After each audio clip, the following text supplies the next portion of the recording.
Assalamualaikum warahmatullahi wabarakatuh. Nama saya Daniel Fadilah Lutfi.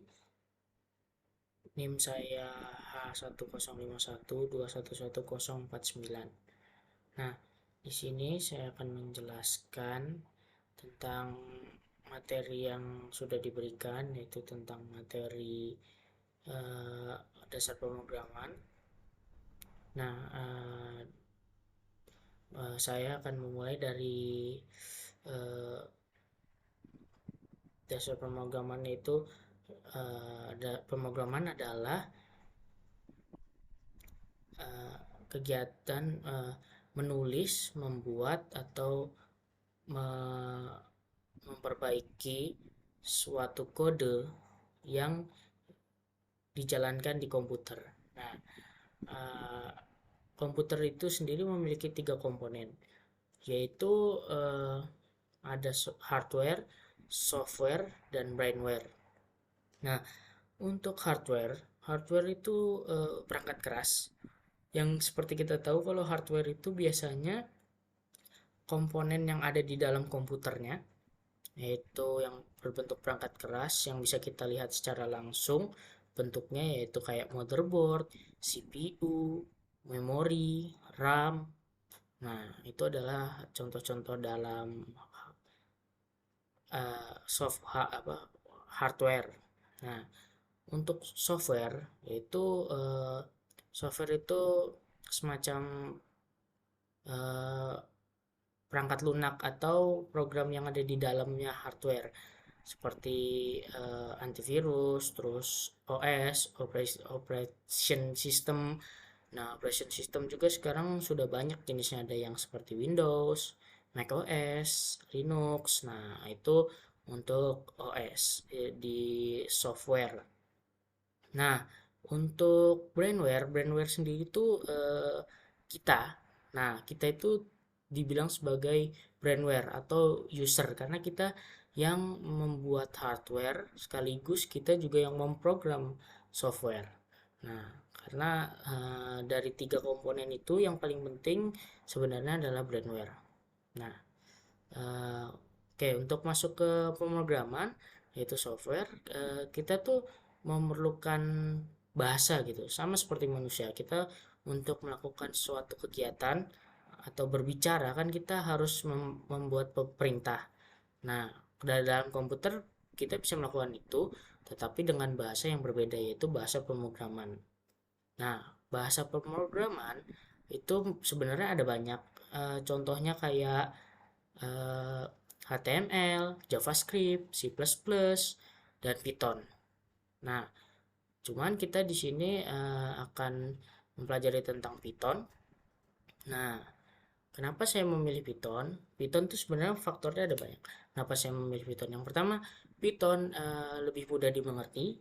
Yang kedua, Python tidak terlalu apa ya istilahnya ribet, karena dia tidak terlalu memiliki kerangka yang terlalu berbelit. Nah, terus ya itu salah satu contohnya ya, kenapa saya memilih Python. Nah, untuk Python sendiri, Python itu dibuat oleh Guido van Rossum di OSCON 2006. Nah, eh, apa namanya, ini bahasa pemrograman Python itu sendiri itu kena dia membuat sebenarnya dia sudah mempelajari beberapa bahasa pemrograman, tapi menurut dia itu bahasa pemrograman yang lainnya itu sedikit ribet. Nah, makanya dia membuat bahasa baru yaitu Python. Dan kenapa dinamakan Python? Sebenarnya asal muasal nama Python itu sendiri karena dia mengambilnya eh, dari acara kesukaan dia, yaitu acara seperti komedi gitu, komedi yang memiliki nama Python. Nah, dari situlah dia menggunakan namanya itu, Python itu, untuk menjadikan dia bahasa pemrograman. Materi yang sudah disampaikan sebelumnya, yaitu tentang pemrograman dasar. Materi yang saya dapat itu tentang if, elif, else, dan for, while, loop, nested loop. Nah, untuk if, elif, else, if if akan jalan jika statement yang kita berikan bernilai true. Kalau misalkan statement yang kita berikan bernilai false, maka yang dijalankan adalah uh, yang selanjutnya, yaitu elif. Jika misalkan bernilai true statementnya di elif, maka akan dijalankan elif tersebut. Jika bernilai false, maka akan dilanjutkan ke uh, nilai yang else. Nah, untuk saya contohkan itu seperti ini.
Nah, untuk contoh yang saya maksud di elif, elf, dan else itu seperti ini. Jika kita memasukkan nilai contohnya seperti ini. Jika kita memasukkan nilai x-nya itu 6 gitu. Lalu y-nya 7 dan z-nya 4, maka nah akan keluar. Nah, dari sini kita bisa lihat nilai x-nya itu kan kalau misalkan 6, maka di sini akan dijalankan 6 apakah lebih besar dari 7 apa dari y-nya 7. Nah, 6 apakah lebih besar dari 7? Salah. Dan apakah 6 lebih besar dari 4? Salah juga. Maka if ini akan bernilai false dan lanjut ke elif ini. Nah, di elif ini apakah y 7 lebih besar dari 6? Benar, bernilai true. Dan apakah 7 ini lebih besar dari 4? Maka bernilai true juga. Nah, karena keduanya ini true, statement ini jadinya akan dijalankan di elif, yaitu maksimalnya adalah y dan nilai maksimumnya adalah 7. Itu untuk if, elif, dan else. Dan untuk for, while, dan nested loop akan saya satukan seperti ini.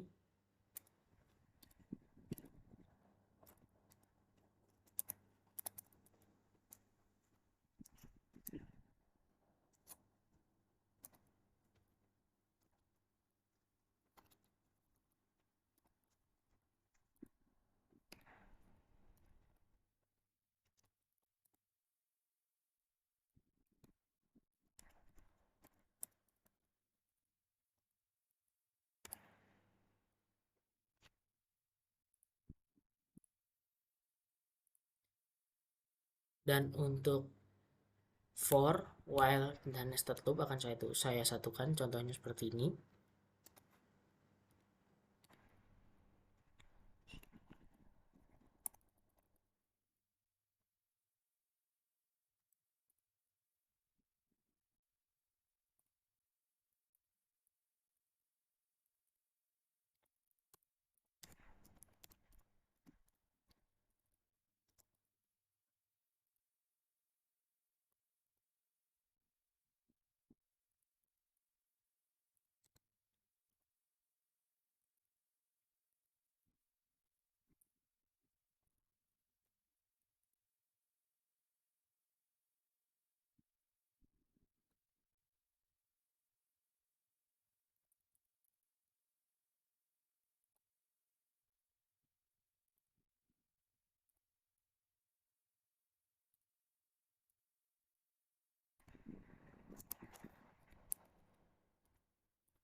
Nah, akan kita jalankan contohnya seperti ini.